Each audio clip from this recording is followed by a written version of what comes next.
name is Lindsay. I'm 31. I'm from Miami, Florida. My pronouns are she, her. Um, and I mean, you might have kind of gotten from the podcast, like my interest in sex work started as a child. I started going to strip clubs like 12, 13. And I always like to give the Florida background because the craziest news comes from Florida. You can get away with anything in Florida. People move to Florida to like change their names and start over, like it's a magical but also like scary place.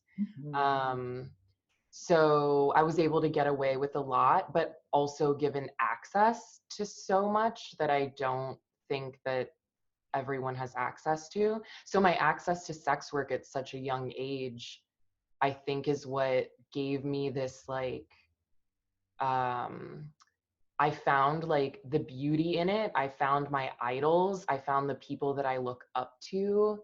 And from that preteen, I always wanted to be, I didn't know that it was called sex work then, but I knew that I always wanted to be in the sex industry, sex field from a very young age, but was also always an artist. So the two have been fused forever, for as long as I can remember. And went to school in Miami at Florida International University. I studied photography for undergrad and then moved to New York to go to grad school again, studied photography. And then while in grad school is when I started camming. And that was in an effort to pay my bills because I was quickly sinking into $120,000 worth of debt for going to art school. But also, when I found camming, it was so related to the history of photography that I was studying, in the way that like the women were framed, in the way that they were doing their set design, hair, wardrobe, like in control of this square like we're in right now, like we're both doing it. So I saw both like the creative artistic side of it, and then began teaching myself about the sex work side of it.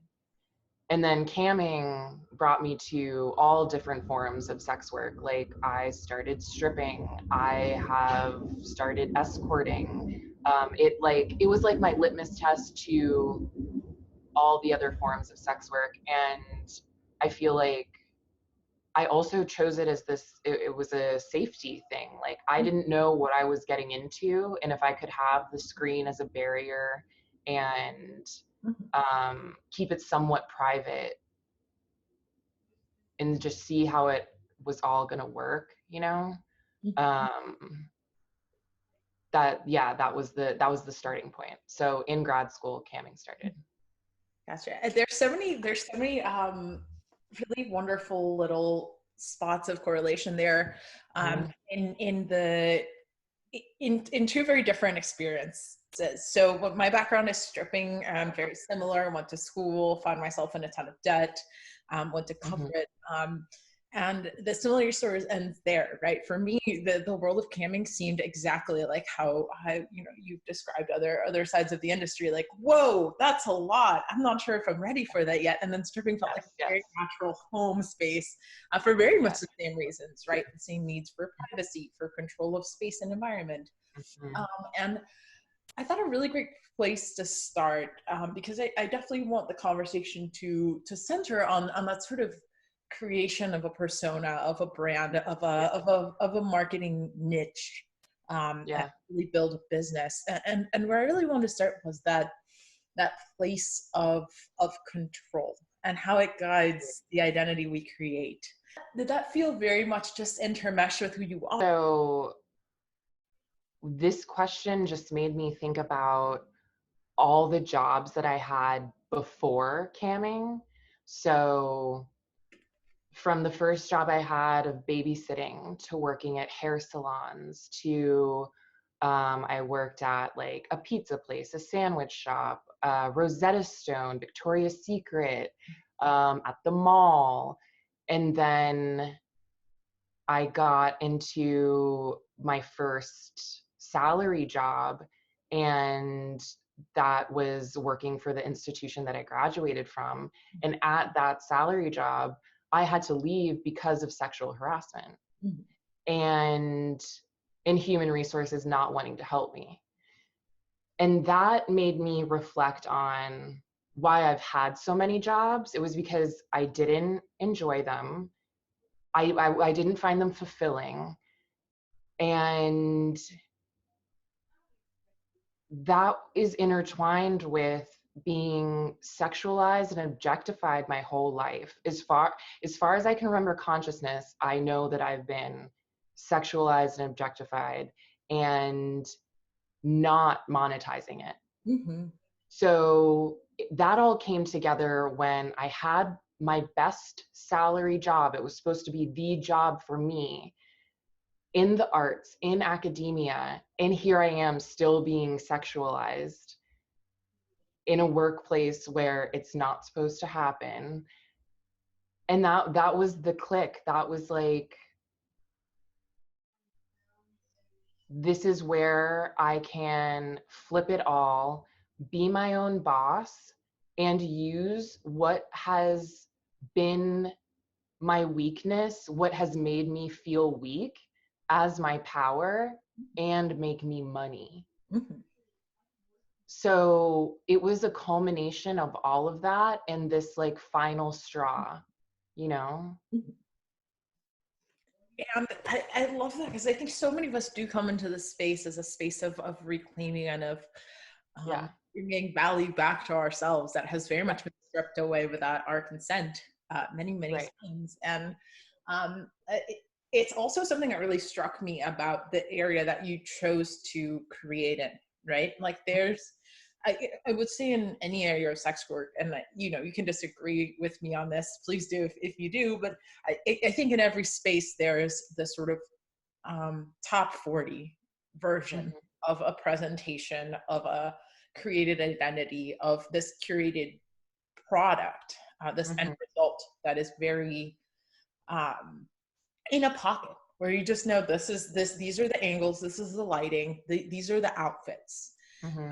And there's something very clear in your performance, very clear in how you choose to create something different, that was, you know, obviously monetization is all of our motivations for doing work. That's the work part, but that there's an importance to that, a prioritization to that goes beyond like, this is the most profitable way for me to make money. Yeah. Right.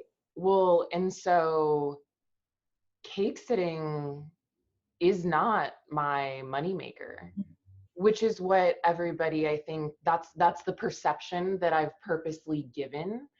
But it was never asked of me.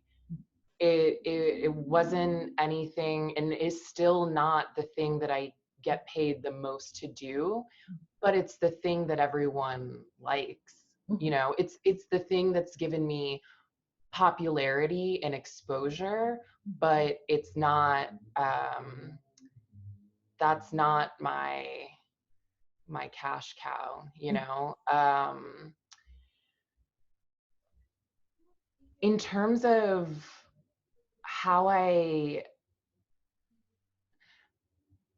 think about my art and my relationship with camming, it wasn't like as soon as I started camming, I was influenced and had all of these ideas. Like, I've been doing it for 7 years. It took, you know, many years of doing it and understanding it and making money from working in 8-hour shifts a day, every single day, to come across these concepts that I found artful and creative and aesthetically pleasing, and that I thought could be translated into public spaces for multiple audiences, which was that's the conceptual that's how I conceptualize the cake sitting, is bringing a private fetish into a public space where an audience that are not necessarily my clients have to deal with it emotionally and negotiate whether this is art, is this pornography, what am I watching, um, and it's I layer it intentionally in so many different ways, from what you're saying, like wardrobe and color palette, the cake being this temporary sculpture, and then on top of everything, the singing element. I wanted to confuse the idea of fetish and sex work so that it became consumable by multiple different audiences, And I think that was another thing that I wanted to touch on in terms of like diversifying income and cake sitting not being what I make the most money from. Like I have a shop on my website, I'm selling t-shirts and prints. I get gigs for the cake sitting, but I have to still cam every day. I go on paid dates. Like all of those things collectively is how I have this job. It's not one job, it's 10 jobs. And I feel like every sex worker says that, Absolutely. And you've hit on there's so many things there, like a million questions just from that. But I before we move on, I want to really hone in on that you're so right about that. And that so many people looking in and from within the industry, I think, run into this wall and go, well, I'm not making enough. And you go, okay, what are you doing? It's like, well, I'm doing one thing sort of well, and that's it. And some days I make money and some days I don't. And a lot of this does definitely come from this. Women have been internalized to not think about financial literacy, not think about financial planning, much less think about entrepreneurship and building a business and multiple streams of income. So it sounds like a totally different language. Like if someone, went up to you, and it sounds like you had some prior experience with this, with the concept of building a business. But I think for many of the less experienced entertainers, there is a huge misconception that when you're branding and marketing and building a business, that it's to sell one product, when what you're doing is really, you're setting up a pipeline, but you need different product lines, or if one goes down, you're out of luck. And different platforms. So what I sell when I'm camming is not what I sell on Instagram, is not what I sell when I'm on a date in person with someone. Right. So it's multiple streams of revenue in all different places also. Right. Right. And that nuance to show them differently and showcase different parts. And one of the questions I had for you about that was about false starts. Right. I think when everyone starts, there's this excitement, right? Like, oh my God, I'm going to make 20 Instagram profiles and get 5 domain names. There can be that, and then there can also be the fear of not starting. And in both, there's this sense of like, I might fail, right? And so I want to talk a little bit about early failures, and maybe failures even up to now. I think that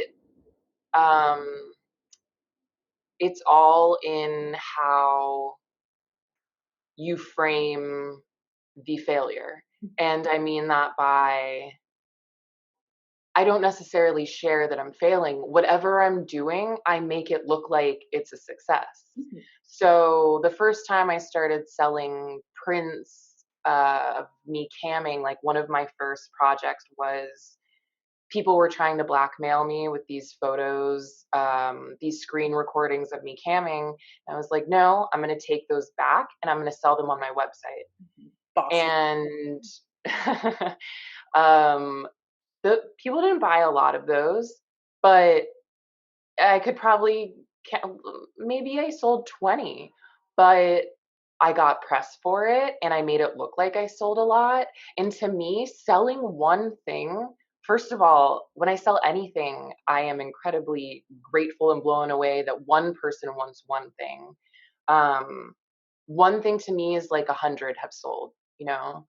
And I also compare that to the chat room. If you compare yourself to another person camming and they have 1,000 people in their chat room and I have 20, that doesn't mean necessarily that they're making more money than me. And I can make the money I need to make from those 20 people, you know? So looking at it in terms of quantity has never been the way that I feel like you're supposed to look at it, you know? Which is also with this approach of,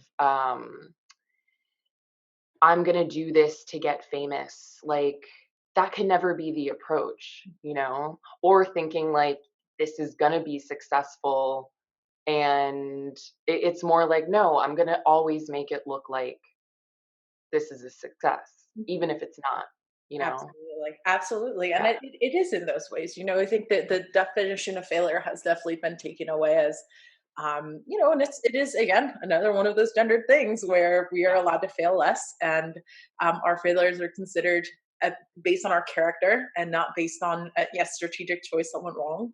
Hmm. And there is something really great in reclaiming that, and like you said, in controlling the narrative, because Hmm. that is, I think, a lot of times what gets dropped in all these conversations about, we're all on all these platforms and we're all trying to sell something, and a lot of times the narrative is what's not being controlled, where that's really what's giving the biggest message to customers, right? Like, Right. narrative of, I don't go for quantity. I'm not here to milk you as a cash cow. You're not you know, this commodity to me. You're not this object, this ATM machine for me. Right. Is that something that is communicated to your customers? And if so, what creates that for them? That narrative of, I'm valuable and worthy, and I want to give Right. something to you. So I am very intentional on not crossing over on my platforms. So if you find me camming, that's the only space you're going to see me. I don't have social media for camming. If you find me on Instagram, you're not going to find me camming because I don't publicize my campsite. And it's the same for like using a site like Seeking Arrangement. If you find me there, I'm not giving you my Instagram and I'm not giving you my cam account. Everything is separate. And I think that that lends itself to being authentic and genuine in all of those spaces. So my cam clients have 100% of my attention in that space. And they know that because I'm not splitting it with social media, you know? And it's the same on social media. When I'm in that space, it's like my my fan base, and they're getting 100% of my attention for my performances and my cake sitting and that type of content. And then the same for my in-person work. So I've always like pride myself on being really genuine with people and communicative. And if I had merged everything, I feel like I would be so lost. And limiting myself, not having a Twitter and not having Snapchat and not selling things that would drain me emotionally and that I wouldn't be able to live up to, you know? I I've sectioned it off to what I can handle and to what I'm able to give people individually in all of those realms. And yeah, just like you're saying, I think it's really important to not spread yourself so thin as to like really connect with people. Like I'm really connecting people when I'm in those spaces because I'm in that space and it's not across the board, you know? So I have a question for you, and I'm Yeah. very interested in your answer because this is something I think about a lot in our space, right? I have a Mhm. very similar approach. A lot of what I talk about is selling and selling strategy, and a lot of the questions that come back are, what's the line you use? What's the thing? What's the secret? What's the thing that gets someone to buy? And I've always thought that's a great way to tell that you're not thinking about it as a process and you're not treating someone as a person on the other side of the transaction, right? Of that sort of reality. Like they're sort of becoming abstracted in this way that leads to a very specific demand in a club space or in a sex, right? Give me more. I want this. I want it this way.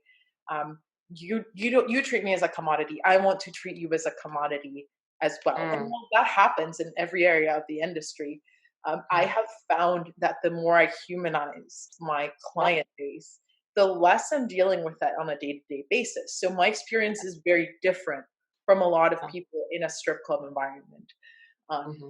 Do you find the same sort of concerns and issues in the cam space? Because although there's a digital screen, I can imagine a lot of the commentary is a lot more intense because there's not a face there. Because they're hidden, right? Well, so a couple things. So in the camming space, and it's somewhat the same with stripping, except you're in person, so that physical element, I felt an imbalance in the stripping space. In the camming space, to be there and to engage, you have to have already purchased tokens. So everyone there knows that in order to engage, they have to tip. And so I never am asking for money. And I also have a very strange relationship with money that I think many sex workers have, which is like we are natural empaths, and I often feel very guilty for the exchange because I care about other people and their feelings, and I want to satisfy them and I want to pleasure them. And the money, it messes with my head sometimes because I want to be there for them even regardless of money. And I very much make what I make in order to live. Like I never have unrealistic expectations of the money that I need to get by, you know? So that's the other misconception about sex work, is that you must be doing it because you're making so much money. Like I'm literally just trying to be an artist and like buy supplies and pay my rent and live in New York City and just like get by, you know? Um the the exchange with camming and money, also because you have a menu, a tip menu of what you're willing to do. It's kind of all that you've self-written, it's all laid out there already. So clients coming into the camming world, it's a little bit of a, I don't want to say easier to engage, but it's more kind of like blatantly laid out, you know. um the What I think has been the best part about camming is the transparency. Well, the transparency by people hiding behind a screen. And I mean that because, like you said, they can say whatever they want to say because they're hiding. Um, but so that means they tell me the worst things about me, whether that's physical or about my personality. But that also means that I've heard like the absolute best things about myself. And there's this really beautiful balance that I've struck with. I know the greatest things about myself and I know the worst things about myself. And that kind of leaves me in this area of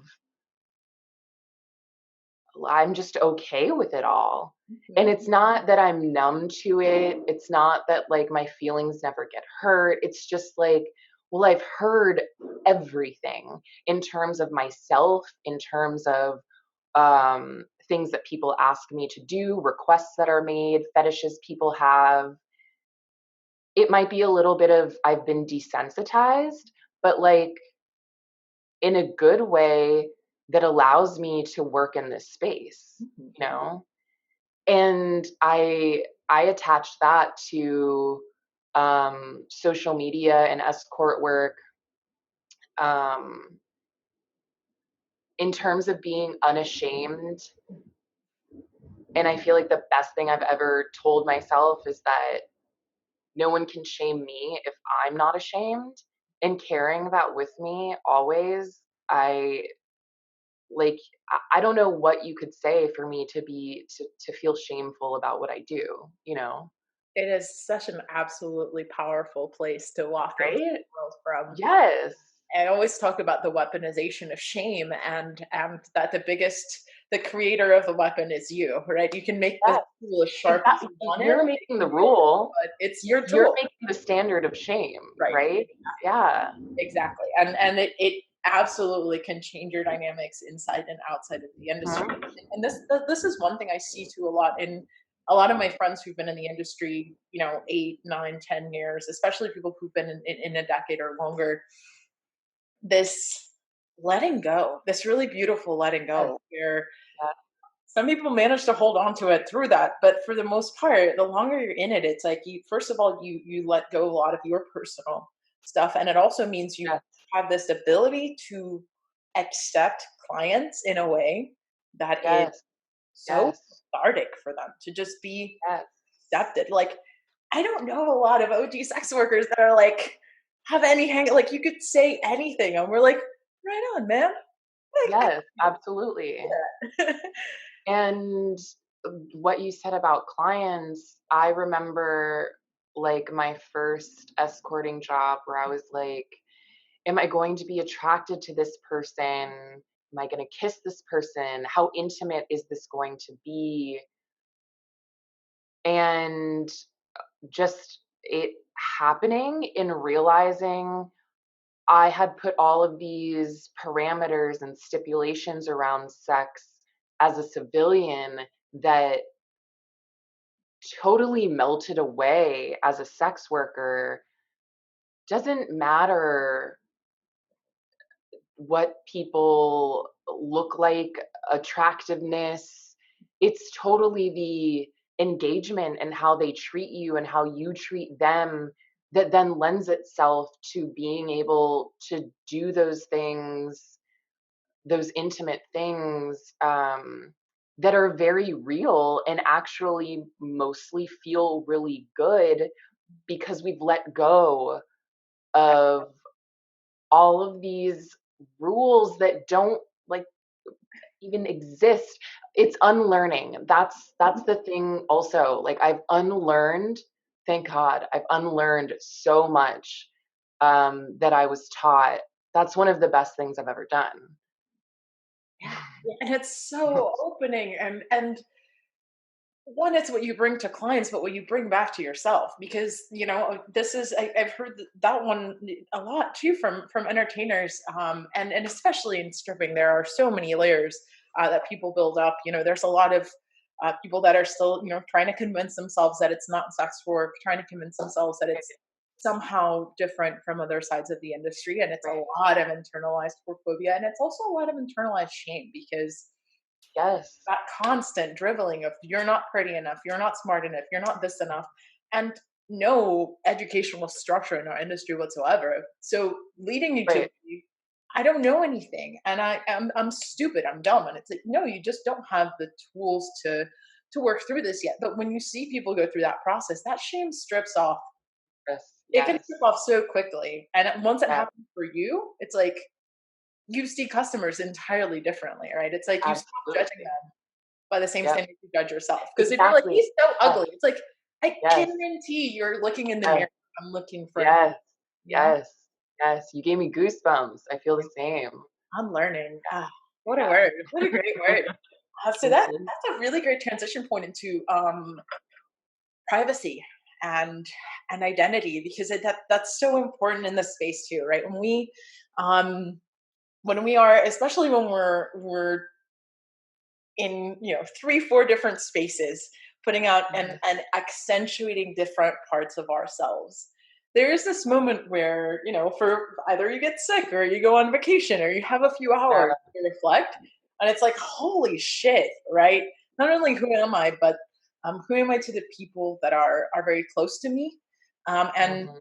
I think more interestingly, who am I to the people I'm getting to know, meaning for the first time? Those transitional interactions that walk into your life after you are very much this identity public. Yeah, right. So yeah, I just wanted to leave that super open ended because there's so much there. But There in is.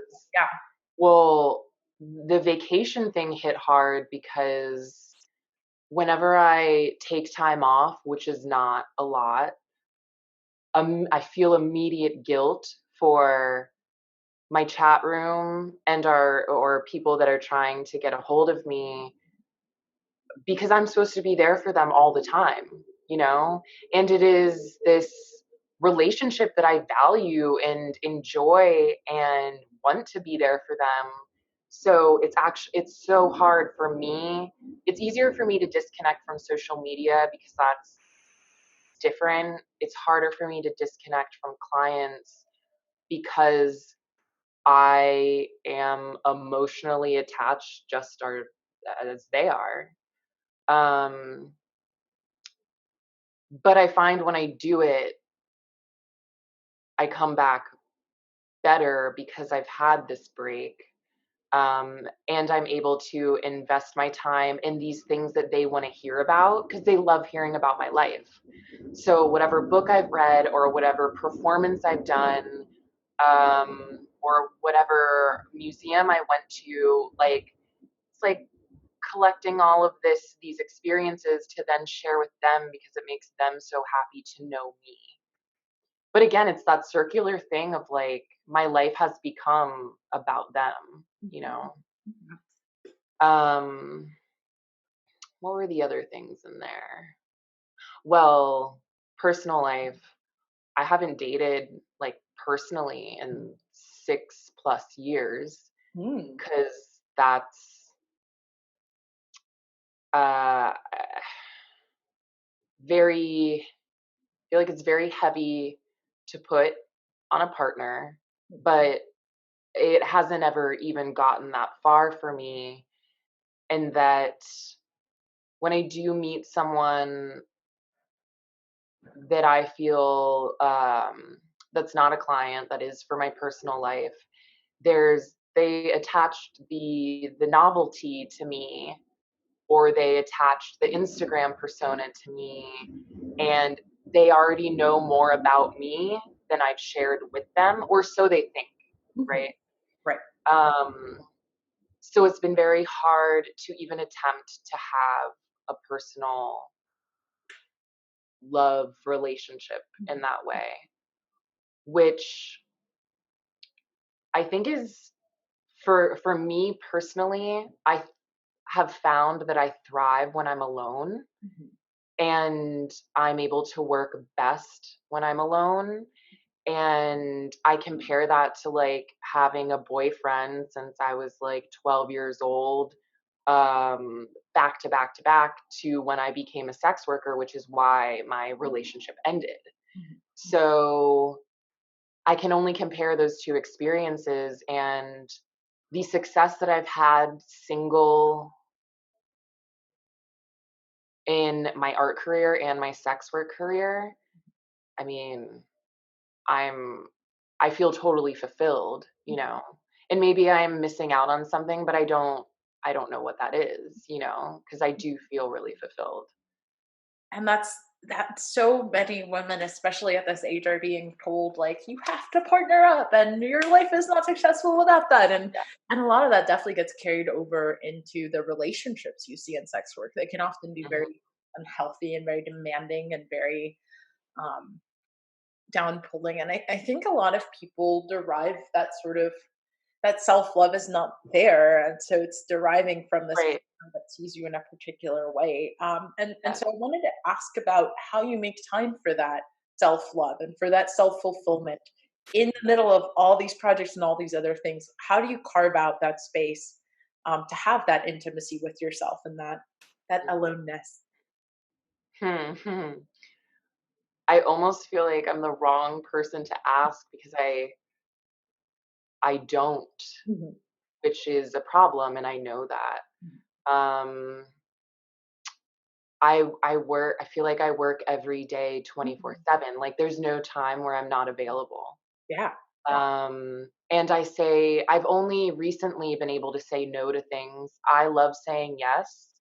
My work ethic is out of control. I show up for everything. So I almost feel like I need someone to teach me, these are the breaks you need to take. These are the things you need to do for yourself.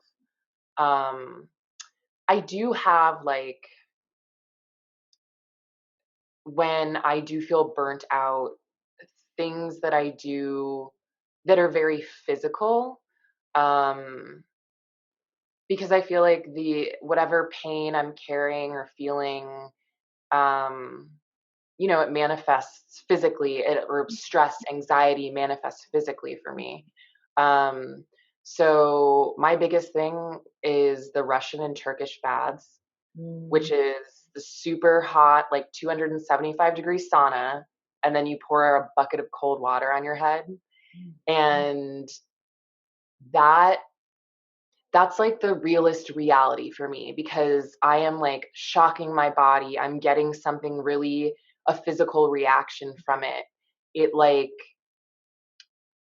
it makes me feel in touch with something natural, um and like earthy, and like grounds me, because the internet, social media, the way that I work with it all feels very dream state-ish, like an unreal sometimes. So that type of like bodily physical experience, literally to like shock my body, is what I do when I feel like it's all getting away from me. Mm. Have you ever been to the Turkish baths they're in Miami Beach, I think there's one. Well, so it's the same owners as the ones in New York, and I've never been to the one in Miami, but I feel very connected because it's the same guys that own the place. It's so quirky. Yeah. It feels so like Yeah. 1982 never left. And it's like a cavernous space, like Yeah, it's yeah. dark. Um, and I'm a Cancer. I feel very connected to the water. I grew up on the beach. Mhm. Whenever I do have that time, it always has something to do with a bodily experience with water.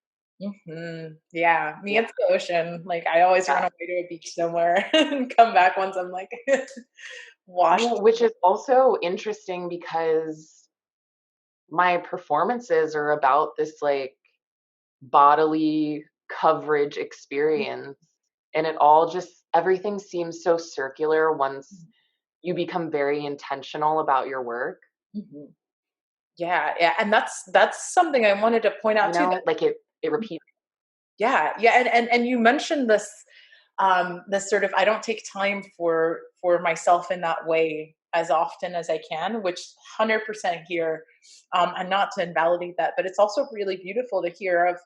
I mean, I think this is one of the things that gets lost in that pop version of sex work, that go in, be created by an image, and sort of reflect that and react to that popular need. That when you create your own current, that work can be that fulfillment. Like Yes, yes, burnout is way less of a reality the more you're plugging into here. What is my purpose here? What's my role here? What am I here to create for myself now and in the future?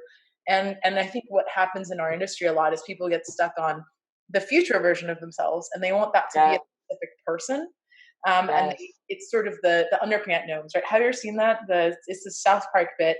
Um, Basically, it's about getting to a conclusion without the middle part, right? Uh-huh. Like, if conclusion, what was the then? What was the Yeah, in the middle? yeah. Well, the middle is the most important. I feel like I'm always in the middle, and also the middle's the fun part. Mhm. Um, I always tell this little anecdote, which is just when I was 10 years old, I knew that I was going to move to New York and be an artist. And I never planned after that.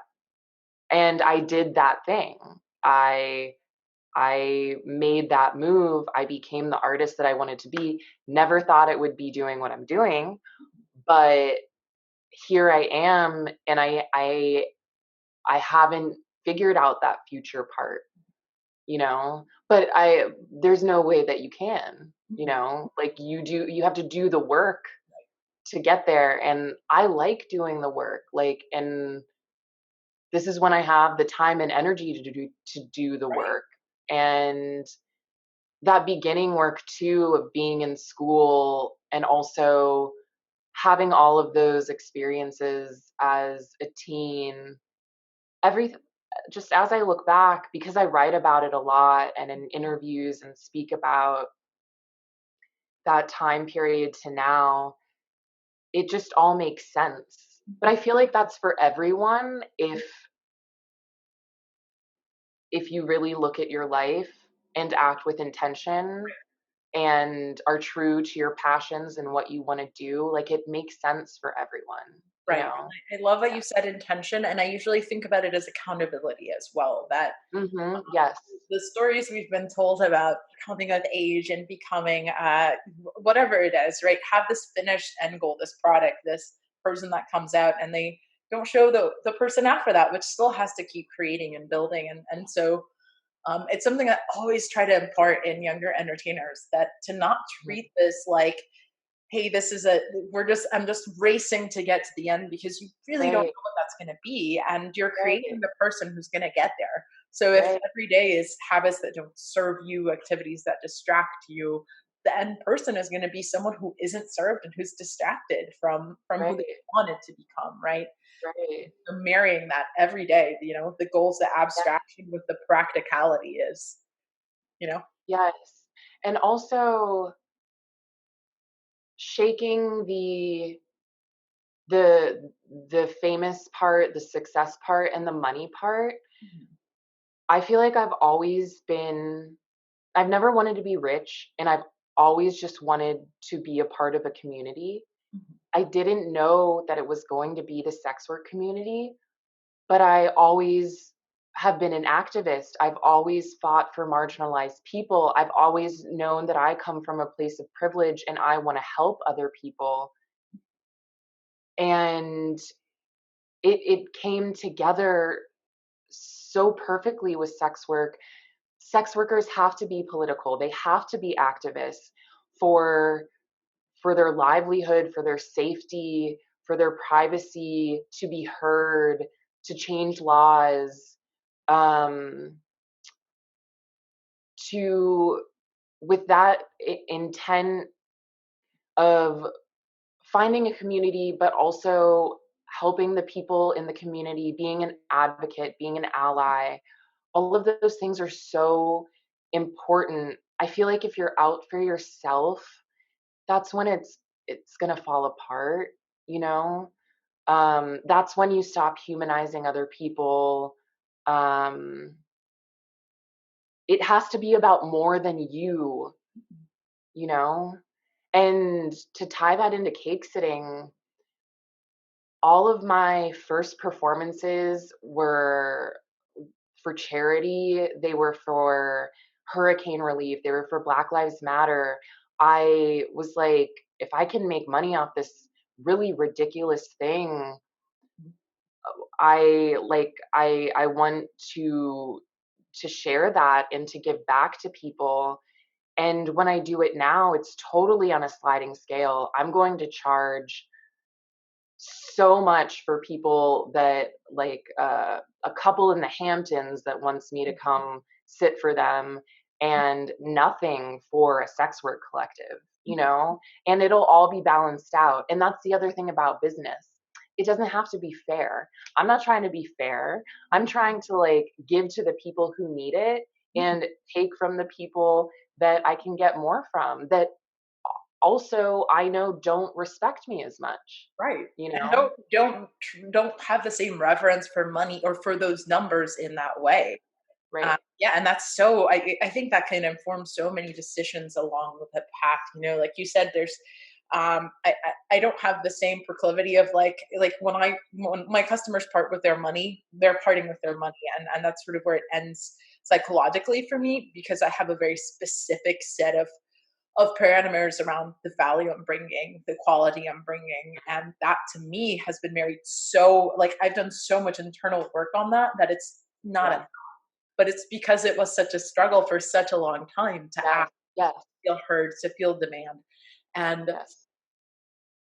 you get to make those choices. And that's something that I think gets lost along the way, right? When people don't treat it as a habit, as a practice, as something you can grow, Right. as a career track, then you lose Right. an opportunity to make those decisions in the immediate moment, or to say, I want to divert my funds to do this or create this or do that, like unfortunately, there's not other people building these, or fortunately, honestly, because they do a shit job. That's been fairly proven, right? So that we get to create that can be an onus, and it can be a calling card, and it can be something that Yes. gets you out of bed and be like, okay, I don't feel like it today, but I got a bunch of amazing people behind me, and that community Yes. is there, and that support is growing, and it is so Yes. cool to see that developing in real time. Yes, I wanted to open that conversation about the really what I want to get down to is the practicality of building an online self, and Mhm. what tools and habits that means day to day, week to week. Because I see a lot of this. This is not a disrespect to someone doing it, but half-assed versions of this, where someone will say, "This is my work account, right? I'm going to take a picture of my butt, and then Mhm. tomorrow I'm going to have a fight with my boyfriend, and I'm going to post it on my work Right. account so all my clients can see it. And then tomorrow I'm going to show you a picture of my cat, and then I won't post for 5 days. And what's this Lindsay girl doing? She has all these followers. I bet it's just because she sits on Yeah. cake. She thinks she's got something special, but my account should be doing that too." Right? And they're not connecting the level of work and passion and Right. effort that goes into building that. So I want to talk about it. How did you build that? What that process looks like, and what it looks like every day? Because I know it's work. Like I was looking on your story today, right? And you're like at the store looking for icing. Like, Right. Right. Right. Well, so I mean, it's it has been organic. There's been no plan, is what I mean. right. In the same way that like the cake was never planned. It was this organic thing that just happened. And I couldn't have called it being my thing, never thought that would happen. I think it is a very sweet balance of business and personal, and not too personal. Um, so it also goes into my, again, not really, I have a problem with asking people for money, which is funny because it's my job. Um, but that's a big part of it, is that I think 90% of what I put out there is documentation from my shows for people to enjoy.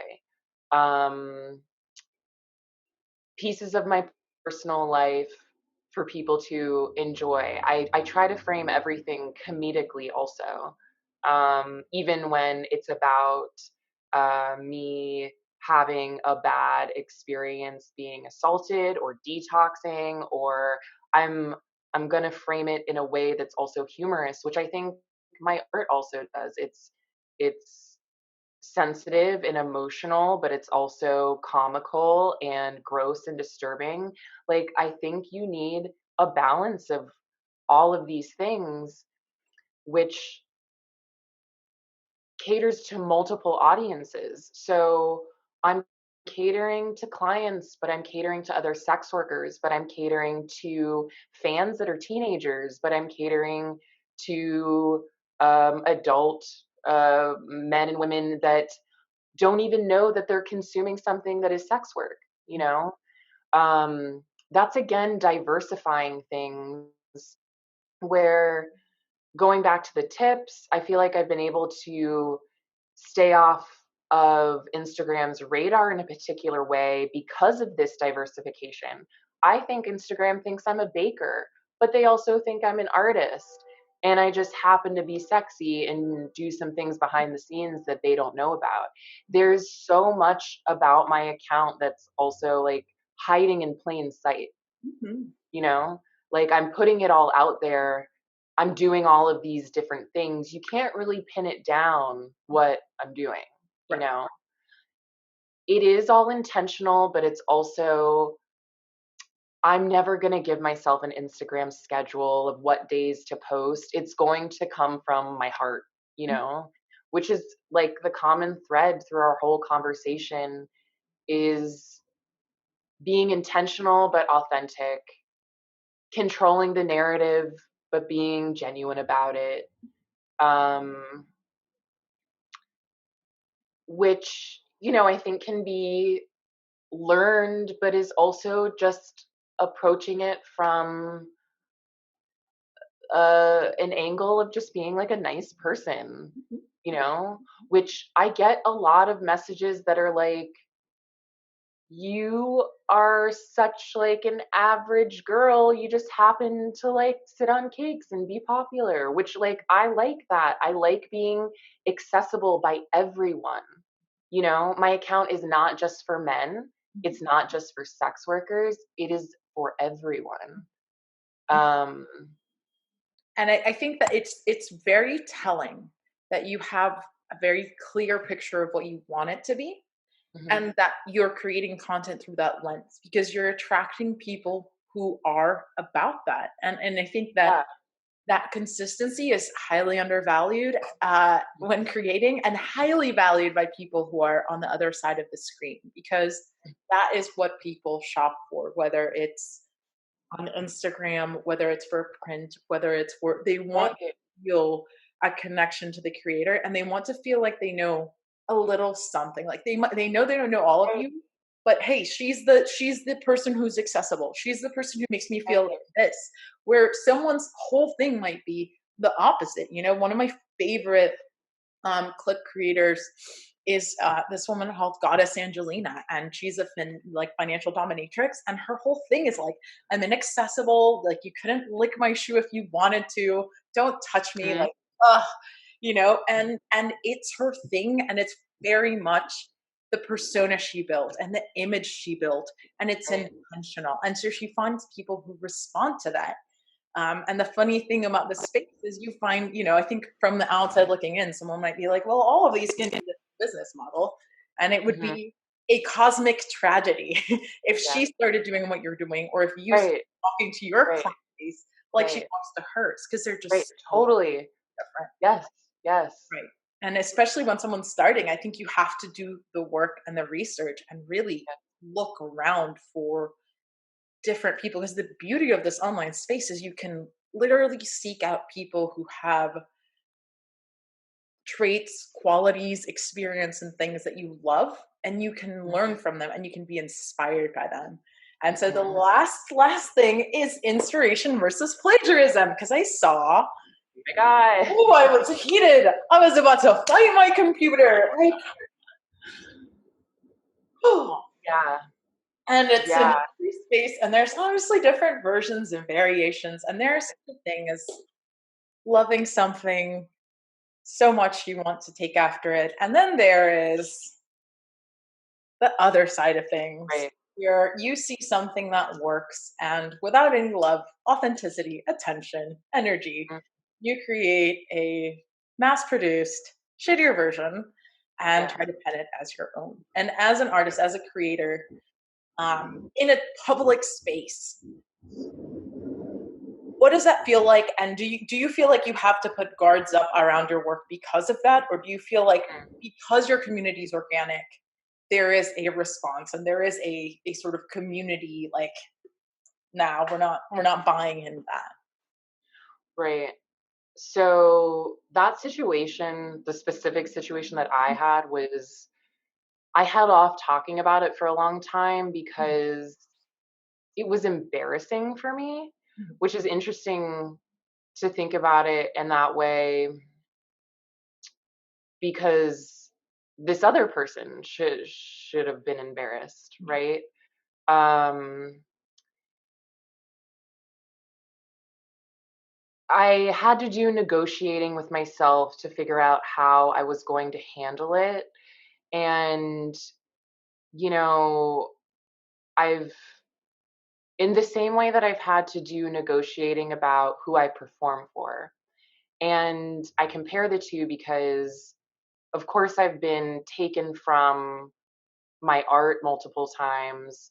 I've been, have bad experiences for my cake sitting gigs a number of times. So I become more discerning about what battles to fight, right? So in this situation, I chose not to call out, corporate entities or brands that have ripped off my work, because when brands do it, it is a fleeting trend, and they have to make another commercial, they have to make another campaign. They're not going down in history for what I'm doing. And I feel like I'm creating this legacy. I again like have the narrative. So it honestly hurts less when it's something corporate or branded, and it hurt way more to find out that this was a New York artist, a peer, someone who graduated from an institution that's related to mine and used my work essentially to graduate. Um, that that's what got me, and not just that, but that I felt belittled as an artist because I'm a sex worker, which I think um, is the why I have to claim both all the time, why I have to reinforce my education all the time. Um, because if not, I will be taken from, I will be seen as less than, it's this push and pull of validating myself to other people, when they so quickly want to invalidate me when they find out what I do. Um, so one of my passions is writing open letters, and I like it because you can get things out and people have the opportunity to respond. And I like stating facts, and it it was something that I thought about for a really long time and felt like I had to do to move on from it. And with that situation, I'm handling things also legally and with the two institutions of the schools. And it felt like something that I could tackle and wanted to. Um, because I'm the last person that will be invalidated for my work. And it felt like attempted erasure of the concept of sex work, of pornography, of where this idea comes from. And because I perform on floors and clubs, I was seen as not an artist. And yeah, I wasn't going to go down like that. So I pick and choose my battles. That's a battle I chose. I think we all have to do that. I mean, um, if I were to speak out about everything that's ever happened, that would be my full-time job. And I don't want it to be. And even this has been emotionally and physically draining, and I can't wait till it's over.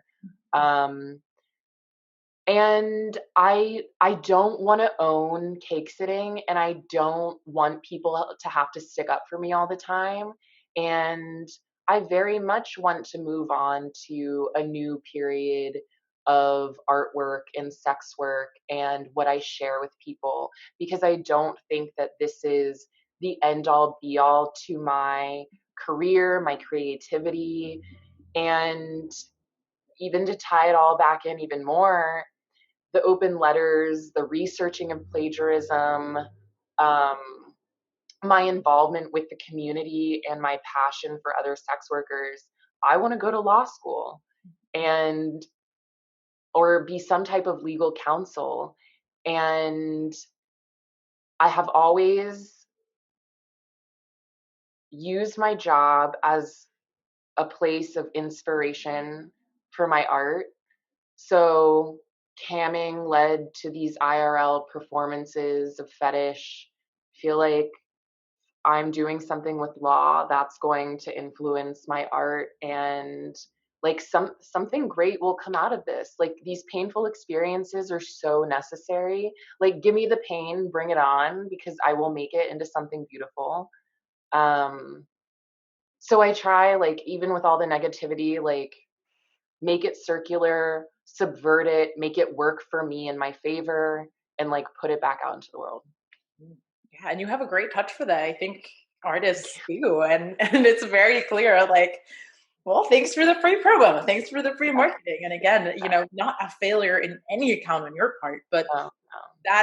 that ability to reclaim and recreate that I'm sure you learned way back with your own failures and experiences is very clearly shown in this, and very much in an advocacy work that'll be a very powerful tool, and a lot of people will be very glad to have you on their team for sure. That's awesome. Oh man, yes. Yay. um I'm gonna I'll look let you really go quick. for your notes. Yeah. Yeah. Oh, okay. Let's see. Hi kitty. Oh.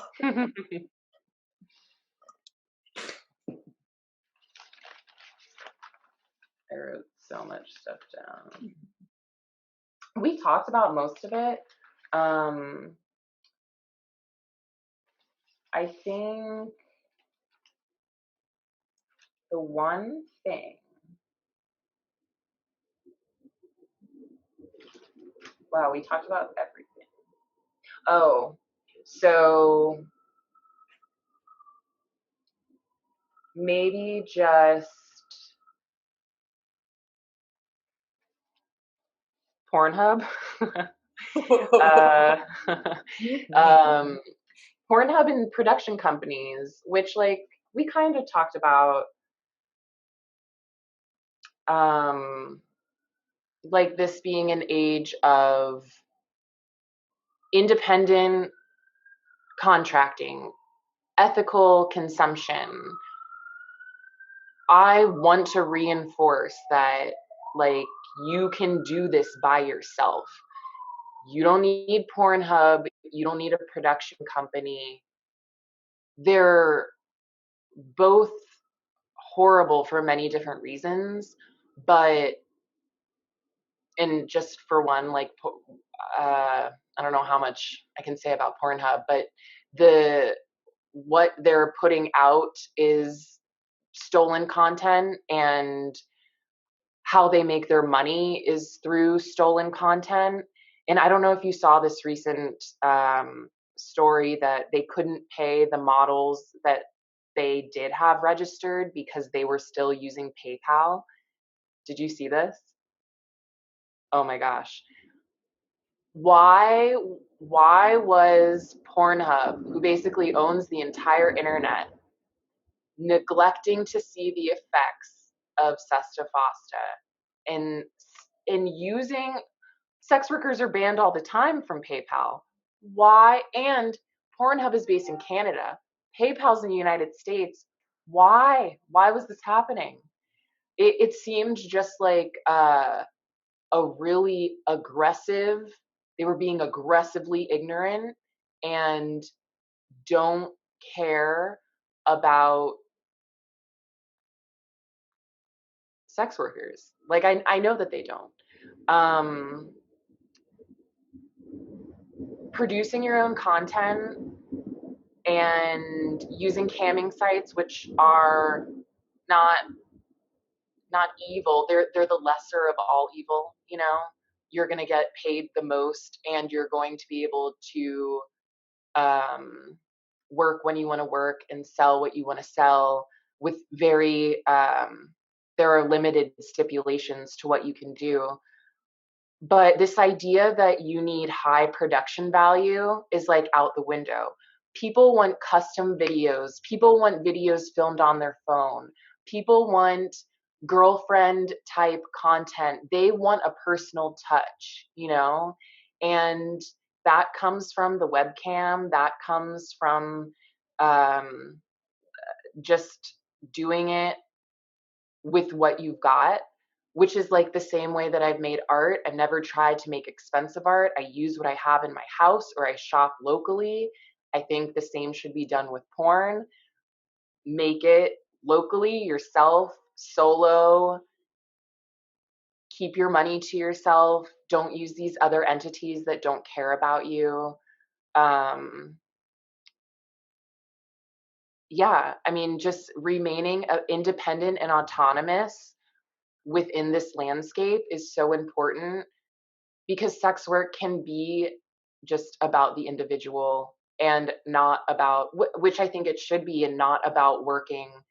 You should be your own boss. It shouldn't be about working for someone else, you know?